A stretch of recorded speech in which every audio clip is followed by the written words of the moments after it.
And some breaking news out of Grand Forks on this Saturday afternoon. Video coming in at 2:34 p.m.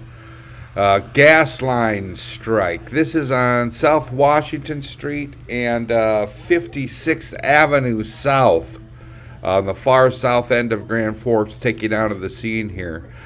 Camera person on the scene says you can really smell it in the air in this area. Emergency crews, fire crews on the scene there.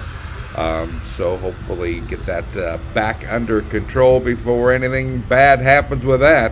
But we've got a gas line strike at 56th Avenue South and Washington Street on this Saturday afternoon. Emergency crews are on the scene. I'm Neil Carlson for iNewZ.TV.